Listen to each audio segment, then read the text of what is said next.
C'est la fin d'une odyssée de 8 mois pour le 3-mâts Le Bel Espoir. Ce navire-école pour la paix arrive à Marseille après avoir quitté Naples le 11 octobre. Ce matin, il a été rejoint par une vingtaine de voiliers pour une parade pour la paix. À midi, les cloches de la Major accueillent Le Bel Espoir.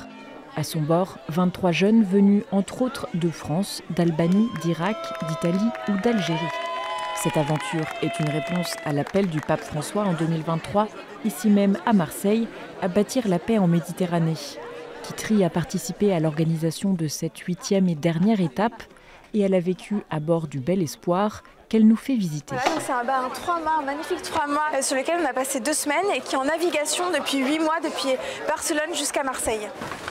Donc ici on a le carré, c'est là où un peu la salle à manger et le salon en bas. Et c'est souvent là où on fait de la guitare, on écrit des petits mots, voilà, il y a toute une vie au fur et à mesure des jours qui s'installent. Pour moi, la paix, ça se construit par plein de petites choses, de petites expériences. Et le Bel Espoir en est une, il y en a plein d'autres.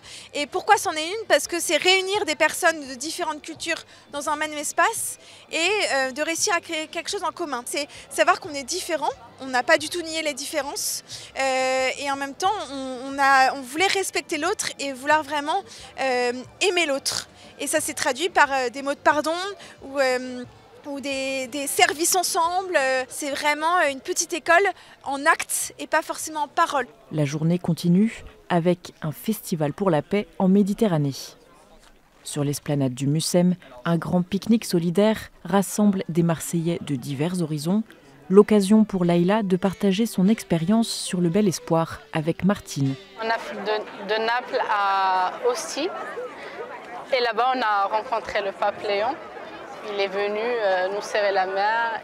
Il a dit que nous, malgré notre différence, on a pu vivre dans un petit bateau pendant 3 semaines. Donc pourquoi pas, le monde ne le fera pas. Ça fait très plaisir de voir tous ces jeunes de différents pays. Et Leïla vient de me dire, au début on ne se connaissait pas et maintenant on est comme des frères. Et on va continuer de se voir et de se parler grâce aux réseaux sociaux. Donc ça crée du lien et on espère que ce lien créera de la paix. Amara, quant à lui, est ivoirien et il vit en Italie. L'esprit du groupe était déjà positif et ça m'a beaucoup plu. Il n'y avait pas de leader, il n'y avait que des personnes ensemble, des personnes qui réfléchissent ensemble, naviguaient dans la même direction et ça déjà c'était trop génial. Au total, 180 jeunes répartis en 8 groupes se sont relayés à bord du 3-mâts avec des étapes dans une trentaine de ports méditerranéens.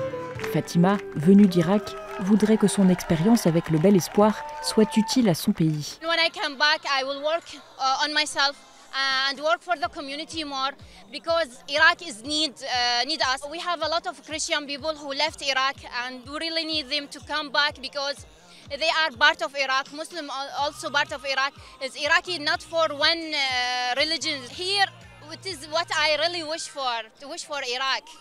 I would like to all the people, despite their colors, their religions, their culture or language, being together in the same place, dancing, laughing and talk about their life.